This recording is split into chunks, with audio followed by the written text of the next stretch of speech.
¿Cómo entender que no hayamos aprobado una reforma del todo el sistema financiero, de todo el sistema, perdón, de AFP, y sí el séptimo retiro, nada más? Tiene que haber una reforma. Sí. Definitivamente tiene que haber una reforma, es algo que venimos trabajando desde hace varios años, pero el séptimo retiro no era para nada la solución. O sea, el principal problema de este séptimo retiro es que seguimos trabajando sobre la misma población, que son las personas que están trabajando, que tienen un empleo formal, son las de mayores recursos. No atendemos para nada a las personas más vulnerables. Y este problema de focalización con este tipo de medidas se ha agravado ya con los últimos 6 retiros. Entonces, ¿qué ha pasado? Ya lo dijo el congresista en la entrevista anterior. Los fondos de pensiones se han reducido a la mitad. Han pasado de 180.000 millones a 90.000 millones de soles en los últimos 4 años. Tenemos, según las estadísticas de la SBS, 2 millones de afiliados con 0 soles en sus fondos, 5 millones que tienen menos de una UIT, o sea, cerca de 4.000 soles o menos, y solamente un 20% que tiene más de una UIT. Entonces, estos serían los únicos beneficiados de este séptimo retiro. Seguimos con esos problemas de focalización. Claro, pero ahora, este séptimo retiro, lo decía el señor Luna, le decía a la gente, saquen su dinero y métanlo, por ejemplo, a una caja. Esa tal vez, digamos, si le dices a alguien, el dinero está allí, lo va a sacar, la ley está allí, lo van a hacer. Una caja, o qué propondrías tú como para, digamos, como consejo, ¿no? A ver, ahí hay algunas cositas. Lo primero es que si nosotros analizamos el rendimiento de las AFPs en los últimos 30 años, el rendimiento ha sido mucho mayor en comparación con lo que te dan las cajas, lo que te han dado las cuentas a plazo, nuestras cuentas de ahorro. Entonces, en promedio, las AFPs han rendido mucho más. Entonces, esta transición de... Pero eso, a ver, ha tenido mayor movimiento y mayor rentabilidad, me dice. Mayor rentabilidad, exacto. ¿Y eso se ha materializado en nuestras cuentas? Sí. Digamos, esta mayor rentabilidad se ha visto reflejada en que nuestros fondos han crecido más que si nosotros hubiésemos puesto ese fondo en una caja, por ejemplo, que tú has dado, en una cuenta a plazo. Entonces, como también lo comentaste con el congresista, creo que tal vez había un problema de comunicación, pero de años, porque las AFPs es el cuco, es lo malo. Entonces, pero la matemática te da de que el AFP es más. Claro, pero si tú me dices que sí hay rentabilidad y ha mejorado, ¿por qué no comunican eso?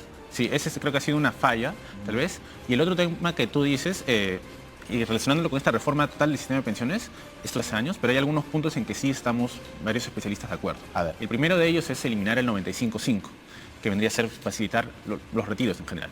¿Qué pasa con ese 95.5 que desde que se aprobó? Solamente el 1% de nuevos jubilados elige una pensión. El resto retira gran parte de sus fondos de pensiones. Entonces, claro, pero ¿por qué deciden eso, Gonzalo? Porque es muy poco, porque como dice el congresista acá, nos evalúan de aquí a 110 años. Sí. Entonces nuestra jubilación es mínima. Por eso deciden hacerlo. Sí. Y el segundo punto, donde también estamos, creo que varios de acuerdo, es que sí necesitamos pensar en una pensión mínima. Tenemos que sincerar un poco las estadísticas, digamos, socioeconómicas del Perú. Somos un país en el que la mayoría de hogares no ganan suficiente para ahorrar, mucho menos para aportar un sistema de pensiones.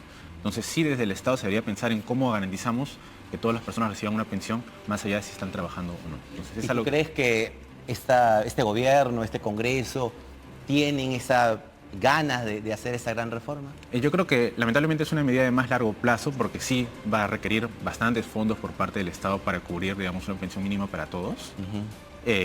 Pero sí, definitivamente con este Congreso podríamos empezar esos primeros pasos de reforma. Correcto. ¿La CTS, cómo lo ves? La CTS... La mayoría no tiene CTS, digamos que es el 100%. Ya. La CTS es lo mismo. Seguimos trabajando con la población que es formal y que está trabajando. Solamente el 30% de trabajadores tiene CTS. Con los últimos retiros de la CTS también el fondo se ha partido a la mitad.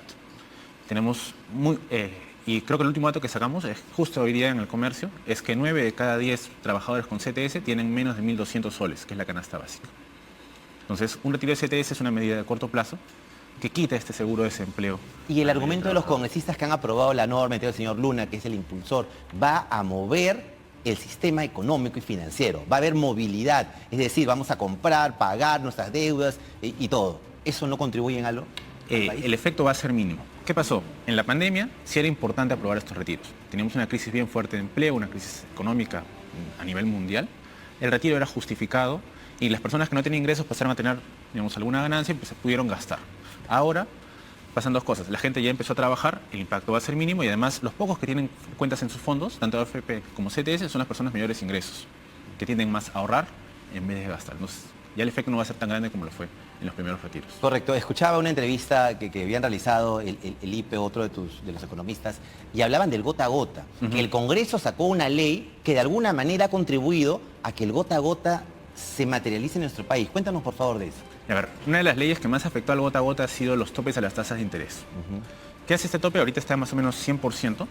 Los bancos no pueden establecer una tasa de interés mayor a 100%. ¿Qué pasa en el mercado informal? La mitad de las personas que se piden de prestamistas informales pagan más de 500% de interés. Entonces, ponemos esta ley que puede ser bien intencionada, pero al final lo que hacemos es afectar, sacar muchas personas del mercado formal para mandarlos al informal, donde al final terminan pagando mucho más. Según un estudio del BCR, solamente en los primeros meses del tope de tasa de interés, casi 200.000 personas fueron o excluidas o no pudieron entrar al sistema financiero. Y al no poderlo hacer, recurren a esto. Sí, no les queda... El del WhatsApp, al mensaje, al gota a gota y demás. Exacto. Cuando la tasa es sumamente mayor, ¿no explicaban? Sí. Es 5 veces, o sea, la mitad paga más de 5 veces el tope actual. Entonces, ¿qué hacer contra ello? ¿Tendría que derogarse la ley y revisar esa ley? Sí, tendría que revisarse la ley. La idea es eliminarlo, que es recomendación del BCR, recomendación de la SBS y también de nosotros como IPE, porque al final, así como la SFP no cumple su objetivo, no está beneficiando a las personas más vulnerables, por el contrario, la está excluyendo de la oportunidad de entrar a la formalidad. Correcto, Gonzalo. Muchas gracias. Sí. Gracias por acudir a esta invitación.